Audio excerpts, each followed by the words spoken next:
General নলেজের অত্যন্ত গুরুত্বপূর্ণ তথ্য নিয়ে চলে এসেছি। এই তথ্যগুলি সরকারি চাকরির পরীক্ষার জন্য খুবই গুরুত্বপূর্ণ। চলো আমরা তথ্যগুলি দেখে নিই। দেখো, প্রথম প্রশ্ন, প্রথম সংবিধান সংশোধন করা হয় কত খ্রিস্টাব্দে? দেখে নাও, 1951 খ্রিস্টাব্দে। মনে রাখবে, প্রথম সংবিধান সংশোধন হয় 1951 সালে। পরবর্তী, মৌলিক অধিকারকে ডক্টর বি.আর. আম্বেদকর সংবিধানের হৃদয় ও আত্মা বলে অভিহিত করেছেন। এটি সাংবিধানিক প্রতিবিধানের অধিকার। নেক্সট, সংবিধানের 29 থেকে 30 নম্বর ধারায় কি বর্ণনা করা হয়েছে? সংস্কৃতি ও শিক্ষাগত অধিকার। নেক্সট, ভারতের সংবিধানে দেখে নাও, ভারতের সংবিধানে পুনর্বিচারের ক্ষমতাটি ভোগ করে সুপ্রিম কোর্ট। নেক্সট, নির্বাচন কমিশনের ক্ষমতা সম্পর্কে সংবিধানের যে ধারায় বলা হয়েছে? 324 নম্বর ধারায়। পরবর্তী, শাসনতান্ত্রিক প্রতিবিধানের অধিকার বর্ণিত হয়েছে 32 থেকে 35 নম্বর ধারায়। মনে রাখবে, শাসনতান্ত্রিক প্রতিবিধানের অধিকার বর্ণিত রয়েছে 32 থেকে 35 নম্বর ধারায়।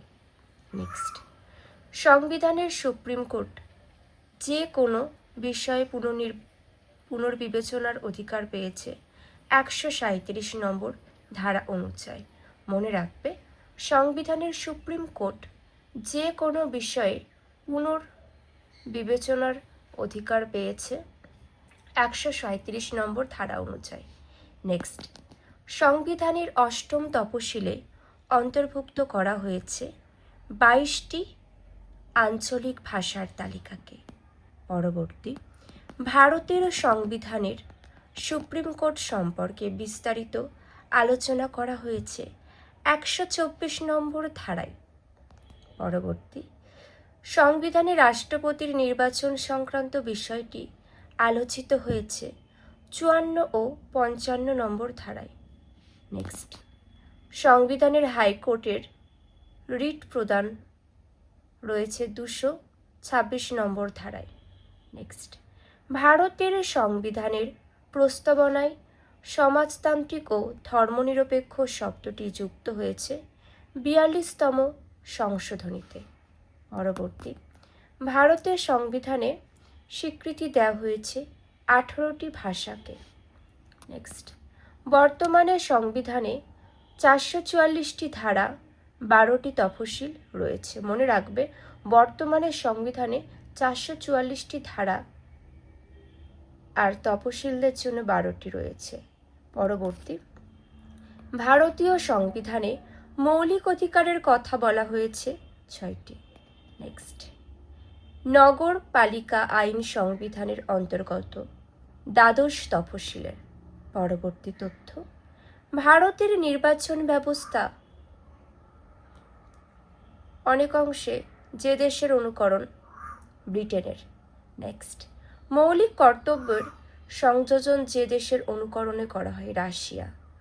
নেক্সট, ভারতীয় সংবিধানের বিচার বিভাগের প্রাধান্য স্বীকৃত হয়েছে যে দেশের সংবিধান অনুসারে? আমেরিকা। পরবর্তী, ভারতের সংবিধান ঘোষণা করা হয় 26শে জানুয়ারি। মনে রাখবে, ভারতের সংবিধান ঘোষণা করা হয় 26শে জানুয়ারি 1950 সালে। পরবর্তী, দেখে নাও, কনস্টিটিউয়েন্ট অ্যাসেম্বলির সংবিধানের খসড়া তৈরির কমিটির চেয়ারম্যান ছিলেন বি.আর. আম্বেদকর। পরবর্তী, দেখে নাও, ভারতের সংবিধান সংশোধন পর্যালোচনার জন্য যে কমিশন গঠিত হয়েছিল তার দায়িত্বে ছিলেন বিচারপতি ভেঙ্কট চেলাইয়া। নেক্সট, পঞ্চায়েত রাজ ব্যবস্থা সংবিধান লিপিবদ্ধ আছে 11 নম্বর তফসিলে। পরবর্তী, ভারতীয় সংবিধানে মৌলিক অধিকারগুলি লিপিবদ্ধ আছে 3য় খণ্ডে। নেক্সট, প্রধানমন্ত্রীকে ভারতের সংবিধান অনুযায়ী শপথ বাক্য পাঠ করান রাষ্ট্রপতি। পরবর্তী, সাংবিধানিক ক্ষমতা বলে জাতীয় সংস্কৃতি পরিষদের চেয়ারম্যান নিযুক্ত হন প্রধানমন্ত্রী। নেক্সট, ভারতের সংবিধানে মোট জরুরি অবস্থার কথা উল্লেখ করা হয়েছে অর্থনৈতিক, রাজনৈতিক, বহিঃশত্রুর আক্রমণ প্রভৃতি। নেক্সট, বিভিন্ন দেশে ভারতের হাই কমিশনার বা রাষ্ট্রদূতেরা পরিচয়পত্র নিয়ে বিদেশ যান রাষ্ট্রপতির। নেক্সট, ভারতের সাংবিধানিক প্রধান হলেন রাষ্ট্রপতি। পরবর্তী, স্বাধীন ভারতের নতুন সংবিধান গৃহীত হয় 1949 সালের 26শে নভেম্বর। পরবর্তী, ভারতের সংবিধানের গঠন বৈশিষ্ট্য আধা যুক্তরাষ্ট্রীয়। নেক্সট, ভারতীয় সংবিধানের সংশোধন পদ্ধতিতে অনুকরণ করা হয়, দেখে নাও, সোভিয়েত ইউনিয়ন দেশের। ভারতের সংবিধানের মোট তালিকা আছে 12টা। দেখো, ভারতের সংবিধানের স্বাধীনতার অধিকার লিপিবদ্ধ আছে 39 নম্বর ধারায়। নেক্সট, ভারতের সংবিধান যখন চালু হয় তখন মোট অধ্যায় ছিল 22টি।